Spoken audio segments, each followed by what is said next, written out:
Dr.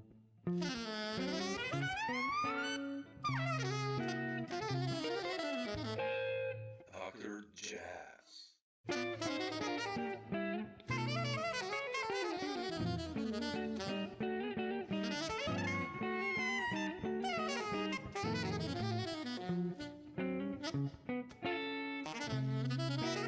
Dr. Jazz. Glad to hear you say that. Well, actually, the first time I met Paul was, I mean, first of all, I was obsessed with his groups. You know, before I ever met him, I would follow his, especially the trio with Yeah, Joe Levine and Bill Frisell. that's, yeah.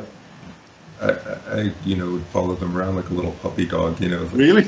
Oh, cool. just go see them everywhere. The first time I actually ever saw him play was at the 55 bar. This trio. Wasn't that trio, but it was Bill and Paul, and I believe Lainey Stern was playing, Wow. and I think they were both. Amazing. I think they were both. Anyways, but their first trio record, like kind of, I spent a lot of time on the road with Jack McDuff, the organist, and Yeah. had my, there were like long truck rides across the country, and I would kind of keep myself sane by listening to records on my Walkman, on Yeah. cassettes with the little headphones, and that was a big one, so I really wore that record out. And also his the quintet records. Anyway, like all this Yeah. stuff, I just was He favorite- was such a good composer.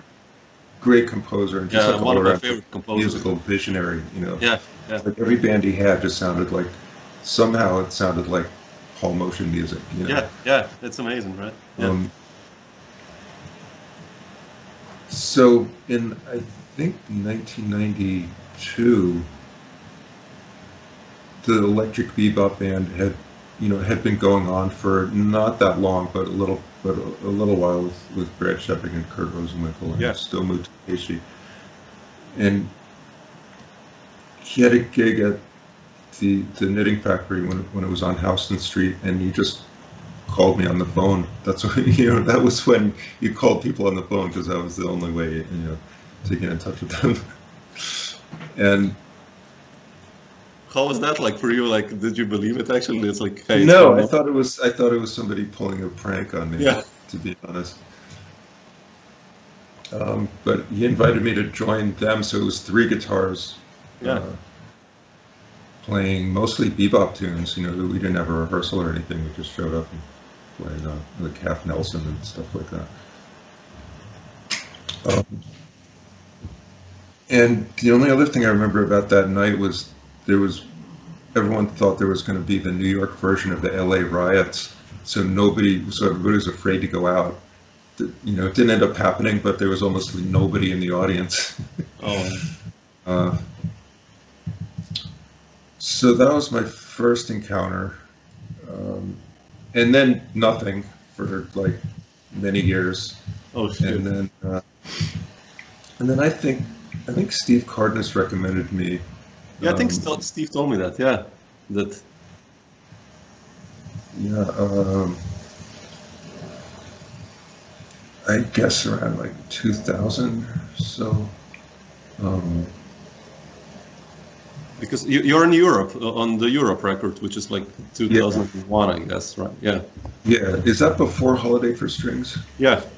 Okay, so yeah. Yeah. Holiday for Both Strings. of those were I think, done. 2-2. Both Yeah. of those were done like during tours. Oh, really? Oh. Pretty sure, yeah.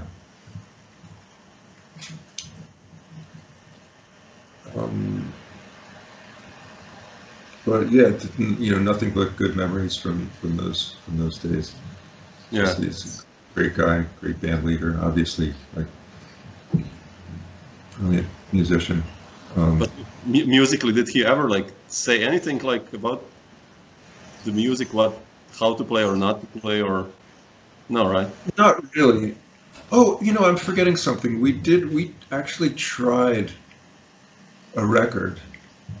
Somewhere in this timeline, like before I started playing with the expanded group with Steve, but after the Knitting Factory gig, we went into the studio and recorded a record for JMT, which is Stefan Winter's label, with Brad and Mark Helias. Really? Yeah, so Brad Shepard and me and Mark Helias and Paul, we recorded a Paul Winter record. Paul, I don't even know what the siren. Winter, yeah. Much, but that was never released, right? Or was it? No. Yeah. Paul decided that he hated it, so it never came out. But that's a shame. But you asked about, like, does he ever tell you what to play? And yeah. I think we're maybe like having. I don't remember the experience like that well, but I remember that Stefan was there and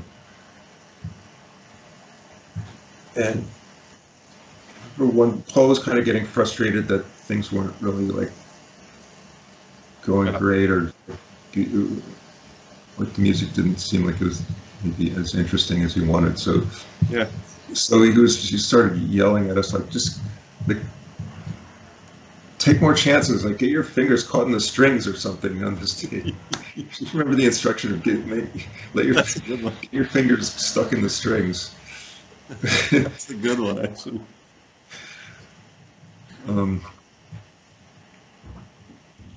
Yeah, it'd be interesting to hear that, or not. I don't know. But, I think it would. I mean, if the tapes are still somewhere buried, I mean, it's possible that Stefan has a tape of it somewhere. Yeah, that would be so cool. Amazing. I think my favorite experiences playing with Paul are some of them are with Bill McHenry's quartet, with Bill Reed and I love that band. Pretty much we would do a week at the Vanguard every year for a while. Oh, really? This is super fun because, like, his group, was great, but there wasn't a lot of freedom, and he structured it that way. It's like you take half a course, you take half a course, because there's so many instruments, and it was like this concise concept, which worked great, but to be able to play more like freer forms and with a smaller group, that was really rewarding. Yeah, those. I mean, I love even not with Paul, those records, Rest Up and the graphic that you did. The quartet, that's so beautiful. I mean, what you play there, it's so cool. I mean, it sounds like a group, really. It's like the interplay. Yeah, I think Bill and I have been doing quite a few gigs back in those days. Yeah. I thought we had a good rapport. Yeah.